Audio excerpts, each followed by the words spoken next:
For so long you play professional sport, you get told every Sunday for the rest of the week, this is what your program's going to look like. On Monday, you're going to train, then you're going to eat, then you're going to sleep, then you have physio, then you have media commitments, then you're going to train again. So, you belong to something bigger than just a team. It really becomes a family, and all of a sudden that's get taken away from you. Hello, welcome to Dan's Got Change with Bright Rock as another season of the Dan Nicholl Show unfolds. And this week, a guest who brings back memories that are not particularly welcome. Now, I get to play in a lot of golf days, and generally men of a certain age who are a little past their prime all feel relatively comfortable with the collective sense of we've probably let ourselves down a little, which is why when you see the name Stefan Terblanche on the list for the golf day, everybody groans, because there is going to be one person standing in the showers who looks like he's just walked off the cover of Men's Health, as he does today. Stefan Terblanche, lovely to see you.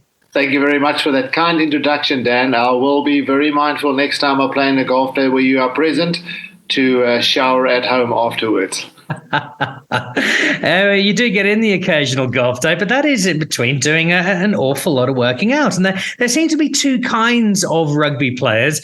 They're those guys who, shall we say, often fit in jerseys 1 through 5, who perhaps post-career indulge in a little more of life around a braai. And then the guys like yourselves who remain absolutely committed to staying fit, to staying healthy. And that seems to be very much your philosophy in life after rugby. Without a doubt, Dan. I think for me it's keep going. Sometimes it's worse to stop than to carry on. It's been a part of my life for so long. I was fortunate to play professional sport for a long time, and then you get used to a certain amount of training, and I kept on doing that training. Not as hard as what when we used to play, but these days I can do the training that I want. I don't have to tackle big running stinky forwards. I don't have to hold bags when the forwards clear the rucks or join in driving lineouts and more. So I can do the stuff that I like, and hopefully will build up my body rather than breaking it down.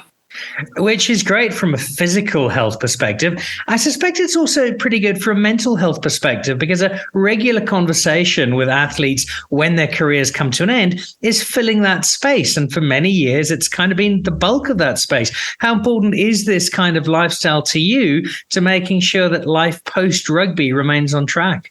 100% correct. And you see it even in players, professional players, while they are still playing, suffering from a terrible injury where they have to do rehab for 8 or 9, sometimes even 12 months. And it does get them down mentally. It's part of who we are. It's part of our DNA. We like to train. We like to stay fit. We like to run around. And if you can't do that, and if that gets taken away from you, then you suffer the mental consequences. So for us, a lot of players after rugby battle with injury. It's a very, very physical game. There's full contact, and players do suffer injury. So after rugby, a lot of them battle to move around freely as they would like to, and it gets them down. As it was part of your life, you're physical, you're strong, and all of a sudden that's get taken away from you. So for us who are still fortunate to be able to move after rugby and after professional sport, not just rugby, it's just part of our DNA and what we do. And it also keeps our mental side, not only the physical side of our well-being, but the mental side, which is so important, up to scratch.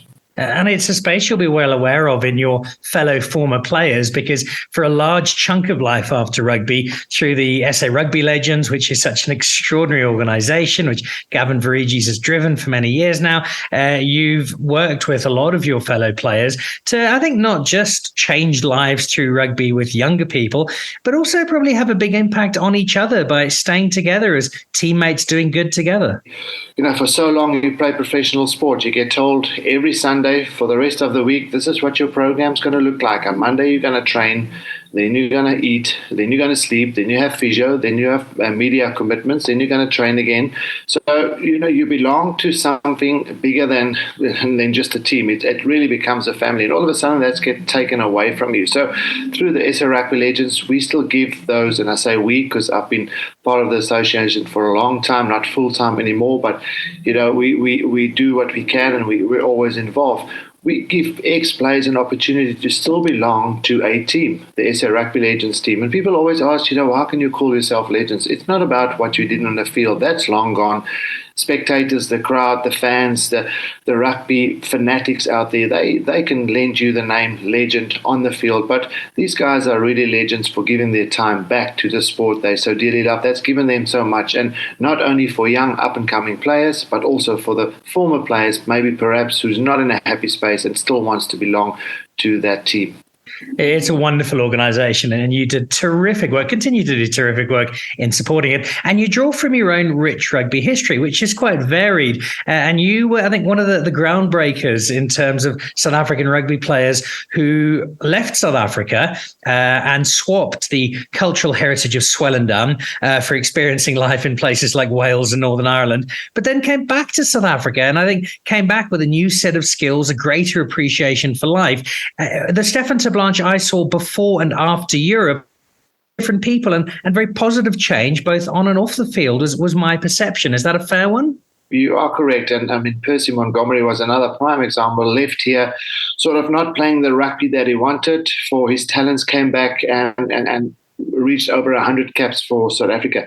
So many players going overseas, and a lot of them want to experience something different. Your rugby career is very short in the bigger scheme of things. So when I had the opportunity to go overseas to Wales, it was at the right time for me. Really enjoyed it. 4 years over there, and then came back to South Africa and was very fortunate to play another 100 games for the Sharks after that. I think, firstly, there are two things that stands out for me. When you overseas, especially in a place like Wales, England, Scotland, Ireland, they don't have as many good rugby players as what South Africa got natural talent here. That's just a fact. We are absolutely blessed with a magnificent amount of good young rugby players coming through the ranks here. That's the one thing. So they really have to coach them well, have to manage their players well, give them enough rest, and that's something that I learned that side. And then coming back here, I think you then just appreciate more what we have in this country. Going overseas, wonderful people, magnificent grounds to play on, a rich history at the clubs, England, Scotland, Ireland, Wales. You go over to Italy and France, you play in the Heineken Cup, a wonderful competition, tough competition. But I think when you come back to South Africa, maybe just appreciate the things we have here. Play rugby in good weather. You have great crowds. We have a great atmosphere. You have a really passionate crowd, people who really admire and adore you for what you do on the rugby field. And I think once you've experienced overseas where it was a wonderful time, I think once you've come back, you really, really just appreciate what we have in South Africa from a rugby point of view, but also from a country point of view.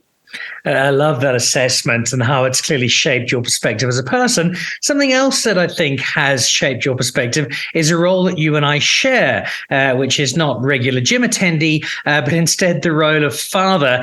And I saw a few photos recently, Steph, of you looking on a little nervously as your beautiful daughter was standing beside a young man who I think was even more nervous, given that he knew exactly who his date's dad is. Yeah, you're absolutely right, Dan.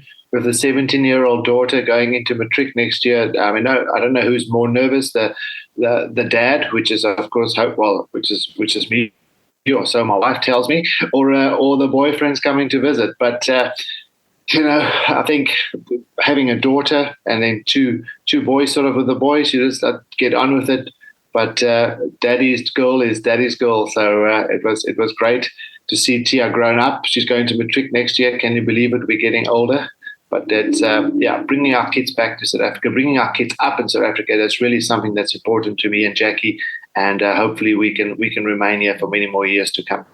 Well, look, I think in many more years, you'll be looking just as you are today. So I might have you on call when my daughter heads off to her matric dance, just for some added muscle, just in case. I'll be very happy to be there for you, Dan. No problem at all.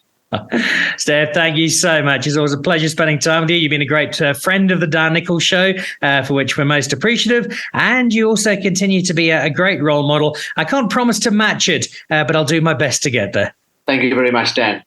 There we go. The man who lit up the Springbok team on debut and was a star thereafter, as well as playing across Europe and South Africa for many, many years. And just a great mate. Stefan Terblanche at Dan's Got Change. We'll see you more with Bright Rock at the Dan Nicholl Show next week. Goodbye.